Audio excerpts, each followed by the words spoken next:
Hello, welcome back mga kakosa. Tulad nga na nasabi ko kahapon, gagawa ako ng mga videos para ma-review natin itong mga sapatos na ito. Unang-una nga, isa sa mga gusto ko, itong sapatos ni Lebron. Kahit na masikip ito, medyo masikip.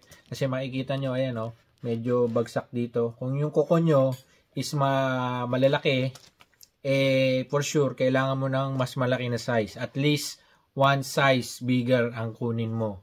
Kasi kung hindi, mapipipi yung kuko mo dito at may hirapan kang tumakbo or maglakad or magbasketball. Kasi masikip ang nito, masikip ang entrada nito, ayan masikip yan. Kung malapad ang paa mo, hindi dapat sa ito.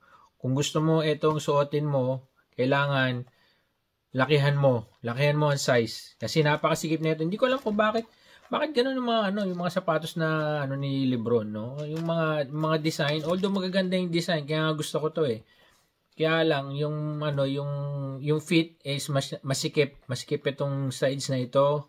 Tapos ito, ayan lubog. Kaya nga kailangan malaking size ang kunin mo, at least one size bigger. So ito yung Bugs Bunny na 17 ba to o 18? I think it's 18 na Lebron 18 na low na part ito nung kanyang Looney Tunes na design under siguro under warranty. Hindi, under patent to sa sa Warner Brothers. So ito na, makikita nyo, ito ay gawa ito sa itong buong paligid na ito is gawa sa satin. Ayan, may mga may mga intricate design na hindi mo makikita. Ayan ayan, nakikita mo na may mga stars na makikintab. At saka may stripe diyan. Ito rin may stripe din dito sa kabila.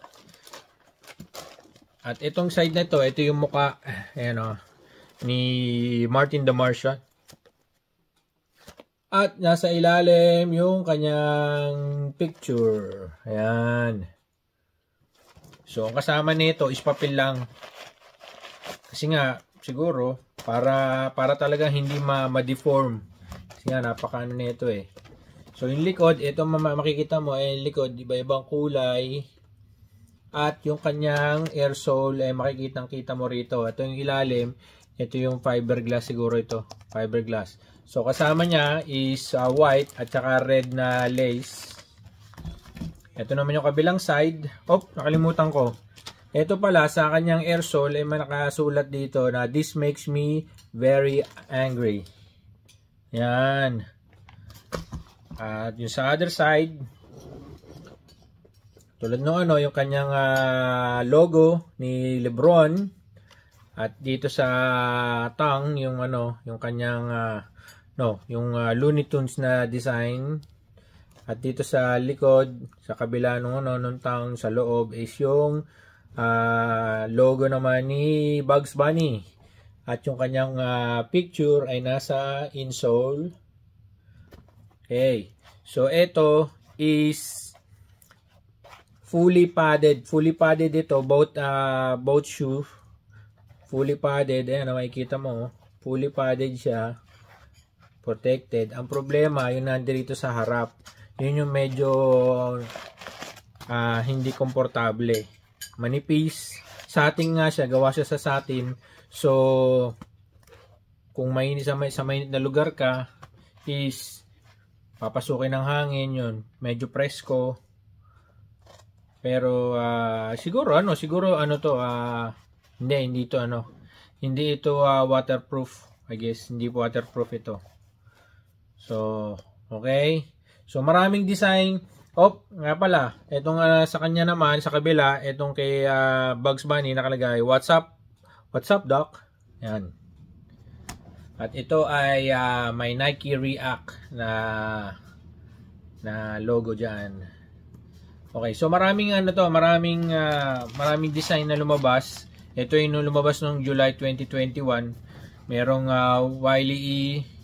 At saka, ano pa ba yun? Tsaka, 4 ata ito o 3. Yung isa, yung black din and black and white. And then, yung isa yung mas maganda, yung kay Wiley E nga. Maganda yon kasi iba-ibang kulay. So, yung yung one side ng sapatos ibang kulay, yung another side ng sapatos is ibang kulay. Unlike dito, pinaghati nila. So yun, $160 nung lumabas yan noong 2021 sa US dollar yun Okay? So I guess mayroon pa kayong makukuha nito sa mga ibang mga shop or mga reseller, Sana sa US most probably makakahanap kayo.